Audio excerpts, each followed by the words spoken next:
Ranked one of the worst with financial literacy rates, but there are solutions to help. It's an interesting discussion, and here with more on financial programs, Shauna Runk with Nucinda Credit Union to tell us a little bit more about the financial literacy rates in New Mexico. I don't know if most people realize, by the way, welcome. It's good to have you. Thank you. I don't know if most people realize that this is an issue in the state. How much of an issue?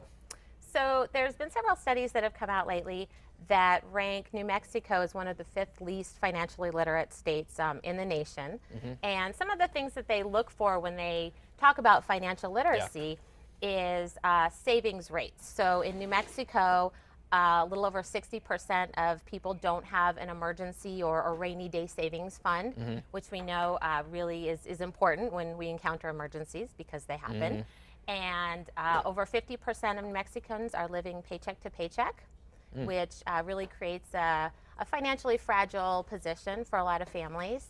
And so we look at things like savings and living paycheck to paycheck. And New Mexico has some work to do in terms of implementing behaviors that create positive financial situations. Do we compare up or down as far as neighboring states go, or how do they look at that across the country? Is it just a overall education, or are there other states that excel at that? There are, they rank the states, 1 to 50. New Mexico is towards the bottom. Okay. It's not necessarily regional, so it doesn't, it's not really the southern states are finding this pattern. It's really all over it's interesting. Place, yeah. So what can be done to help people sort of get an advantage over that in the end? So education is a huge piece of that, obviously. In New Mexico, we're still really recovering from the recession. So we're finding that financial education can really help individuals and families create some economic stability and economic mobility, which really affects the economy in a positive manner as a whole. And if you're interested too, building credit, maybe buying a home, these are things that you have to put in place beforehand, right? Absolutely. Yeah. So it's really important to establish the behaviors that we know and that research supports really have a positive impact on financial health. Now, you all offer free workshops to help people through that process? Absolutely. So we offer free workshops, usually monthly, at our administrative center for community organizations, for-profits, nonprofits. So we offer those free of charge.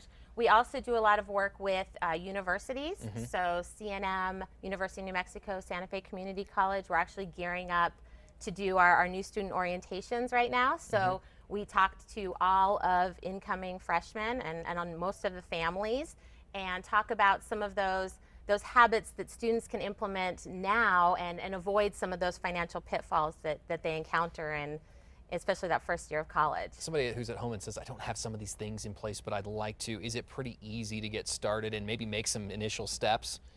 Absolutely. All of our financial workshops and presentations really focus on what we call financial capability. So it takes financial literacy, which is just the knowledge of financial concepts, to another level and really talk about what are some actions that you can do today that really are going to have a huge impact on your financial health. Small steps, I guess, when you're tackling something big. Absolutely. Where can people find out more information about those workshops? So we have our website, Nucinda Credit Union, www.nucinda.org. And we have information about our workshops. We actually have 2 very exciting opportunities right now for high school students. Oh, neat. We're partnering with APS to offer a financial capabilities summer school course. And then we also partner with the Running Start for Careers program through the city of Albuquerque to offer a financial services career exploration course. Good. Sounds good. A lot of good opportunities. We'll have more on KRQE.com. Thanks, Shauna. Appreciate it. Thank you.